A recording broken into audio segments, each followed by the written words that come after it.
What I love talking about most on this channel is open world and survival horror games. Now, when we mix the two, when we blend these together, it can be an odd concoction, but when it comes to Dead Rising 3, I think it's a perfect blend of fun, action, intensity. There's some horror element there, but it relies mostly on the comedic element, to tell the story, but I think it's there enough to call it a survival horror open world game. Now, is it high stakes? No, especially when you level up, certainly not. There are no high stakes when it comes to Dead Rising 3, but that is coming from someone who has been there long enough to get to level 50 and kill 500,000 plus zombies. Now, in the beginning, it was kind of tough. I mean, especially if you're playing on the higher difficulties. Dead Rising 3 can be challenging, but to me, the biggest factor here is it's fun.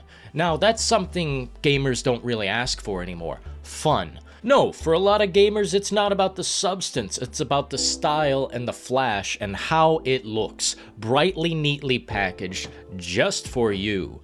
And frankly, Dead Rising 3 still looks fantastic as an Xbox One premier game. Like, that's where it started, and frankly, I recall buying that one first for the Xbox One because it was a premier title. And when it came out, it functioned incredibly well, and it still is holding up to this day. Looking at Dead Rising 4, it's no wonder the entire situation has been destroyed. But you know why it's actually gone? No, it wasn't one man who single-handedly sunk the ship that is known as Dead Rising. Certainly not. Although I do place a lot of the blame on the director, Joe Nichols. No, it was Capcom shutting down Capcom Vancouver, otherwise known as Blue Castle Games if I'm not mistaken. This is a company that got down to it on a few Dead Rising titles, but frankly, the last one in their hands was Dead Rising 4, so I must ask the question, what happened in between Dead Rising 3 to Dead Rising 4 to make it so terrible? The fact of the matter is, Capcom shut down this studio and just left the franchise in a hole. Capcom has frankly abandoned this franchise, and I wouldn't be shocked if we never see it again, but truth be told, it is one of those experiences that I keep coming back to time and time again. And I will keep coming back to it because that was the best time in gaming.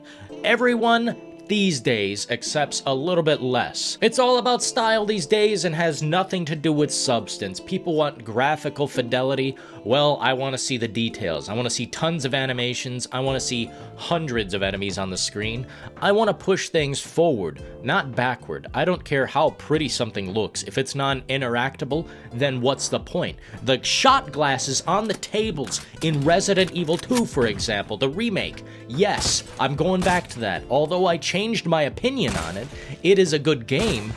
I still say the details are not there, people. And if they are going to make a game look pretty as that and have no details, well, let's just downgrade the graphics or something, because I'd rather go back to Dead Rising 3 than have another museum, another walking simulator through an area that I can do nothing, like Resident Evil Village. Now, I know when it comes to Capcom's Western development, it was slipping. They were just making some terrible choices, but that doesn't mean they can't pick up the pieces. I think there were some good people on those teams, and I think they're gone. So when we get down to those brass tacks, what should we do here? Demand a new Dead Rising. Will we see one moving forward? We have to, right? It's a franchise that they could be making money from, and that's really all they care about, right? Then just maybe we'll see a new face of Capcom where they're actually showing up with something in their hands and not coming out of pocket with a moth flying out. This is getting sad, Capcom. I really want to see those old times back, but frankly, if we have to move forward without Capcom, we will. Dead Rising is beautiful and breathtaking. Dead Rising 2 is an upgrade from that, so you know it's even better. And Dead Rising 3, to me, was my favorite. Not because of the story and the characters, but the content within, and how much goes on in that beautiful sandbox. Anyway, until next time, folks, ta-ta.